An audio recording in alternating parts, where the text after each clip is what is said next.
I am back today with the much requested first shots and overview video of the brand new Palmetto State Armory Krink. Now it's offered in a few different versions and they released this about a week ago. I waited, hovered around the click to add to cart button, and as soon as it was released at 4 p.m., I added it to my cart, checked out, and it arrived just a few days later. Now, again, I purchased this one myself, and it was not a TNE model, so I got what I got, and I grabbed what I could grab along with everybody else. Now, it's been in and out of stock since, and the best way to keep updated on a lot of different things is follow me on my Instagram page, as well as subscribing to this channel. Now, we talked about a few different variations available, and currently all of them are chambered in 5.56. The first one is actually going to be the Krink with the triangle side folding brace with the JMac rail, ALG, and Soviet arms grip. So the most premium version, and I believe the MSRP on that guy is right around $1,300. The price drops for the remainder of the versions, and they're all about $200 cheaper, but you'll have to kind of check and see what they're going for. The next most popular one that I've seen pop in and out is actually the redwood furniture and the plumwood furniture. And I personally like this Bakelite grip, or Fake Light as I'm calling it, which is an imitation. Now that was the first thing I went to when I saw it. It was one of the more affordable versions, but it looked absolutely awesome.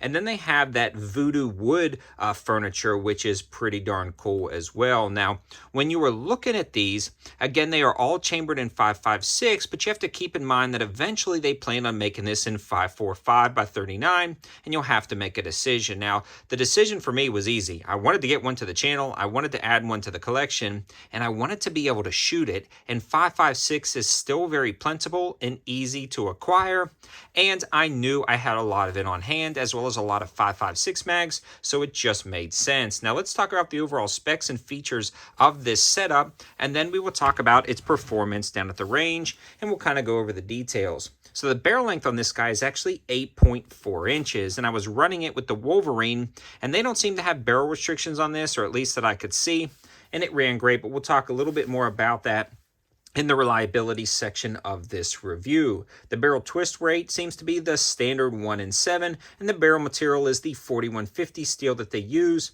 and the barrel finish is the gas nitride. Now, the muzzle device is actually the Krink booster, and it fits on there beautifully, and it really matches the overall look of the pistol itself. Now, the front trunnion is the hammer forged 4340 AQ steel. The bolt is also hammer forged, and the carrier is hammer forged. So that is going to be a great setup with that trunnion, bolt, and carrier, allowing it to last a lifetime with those quality materials and quality processes in manufacturing this guy right here. Now, you're going to get a wide variety of different components and accessories that you can look at depending on what furniture, brace, or trigger you select. So it's kind of up to you in the drop-down menu. And overall, that's about the basic specs and features that I really want to go into. Now, the thread pitch on this guy is one thing I forgot to mention. It's the M24 by 1.5 right-hand threads, which is perfect for that Wolverine. They sell those thread adapters online. When you pick this up, you notice how small it actually is with that 8.5-inch barrel. And if you remove the booster and put just like a straight cap on there, it really shrinks it down, especially with the brace folded up. Now, the hand guards themselves are absolutely beautiful on this particular model, but PSA seems to be really known for their quality furniture. This one does have the Krink style sights and hinge dust cover. I really like that, and it also has a side rail assembly. I'm not attaching anything to the rail personally on this. I'm leaving this one as is, so this is going to be just like it is. Now, perfectly functional, perfectly accurate at the range, about as accurate as an 8.5-inch barreled 5.56 is going to be. I didn't see any big accuracy differences with or without the Wolverine attached to the end. The safety selector is incredibly smooth and easy to operate, and PSA has been known for that. And the action itself on this is also very smooth, so no issues with the actions binding up or anything like that. And that extended safety lever makes it incredibly functional.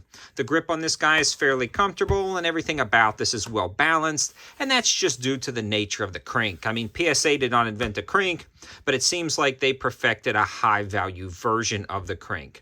Now let's talk a little bit about the reliability, because that's a big part of this. And I actually took it on 3 range trips before I made this video. I had a ton of comments saying, drop the video, drop the video, drop the video, as soon as I started posting some Instagram stuff, but it wasn't fair to anybody to release the video after the first range trip. It really needed some rounds behind it, because even though I've shot a lot of 5.56 AKs and a lot of PSA 5.56 AKs, I haven't shot one with this short of a barrel, because a lot of times when you're getting a Krink or something similar to this, the gassing has to be correct for this to run right. Now, the first mag out of the box, if you were holding it with one hand, you would occasionally get like a stovepipe.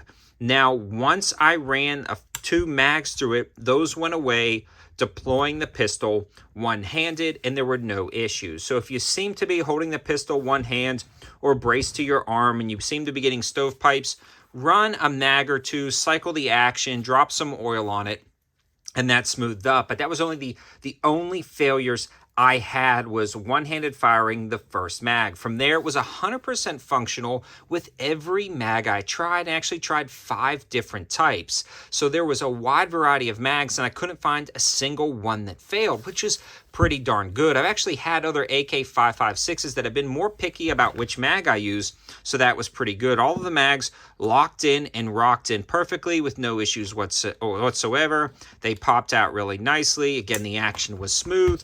And with and without the Wolverine, after that first mag firing one-handed, we had, again, 0 failures whatsoever. 100% reliable, with also a wide variety of ammunition. And that's where I want to give a huge shout out to Target Sports USA for being the ammo sponsor for today's video. I actually signed up for their Ammo Plus membership service, which gets you 8% off and free shipping with no order minimums. So I've been ordering a wide variety of 5.56 specifically for this review. Now, about the only thing I didn't run through this was large quantities of steel-cased ammo, just because it seems like brass case was cheaper to purchase right now than steel. Hopefully, we will be getting some steel out to the channel again at more affordable rates, but we will see. But in a nutshell, when it comes to reliability, this thing is great, and that's what I expect from PSA products. PSA has been doing AKs for a while now, and they're getting very good at it, and it's incredibly evident in this brand new Palmetto State Armory Krink. I can highly, highly recommend it. It's been running great down at the range, especially with that Wolverine attached to the end. It is absolutely awesome. Again, if you're looking for more info, follow me on my other platforms. Take a look at my campsite page, as well as my Instagram for daily deals and stories over there. Let me know your thoughts in the comment section below. Have you been trying to grab a Krink? Have you got one? What is yours like down at the range? And what version are you planning on getting? Either in the 5.56 or 5.45 by 39. Thanks for watching, guys. Have a good one.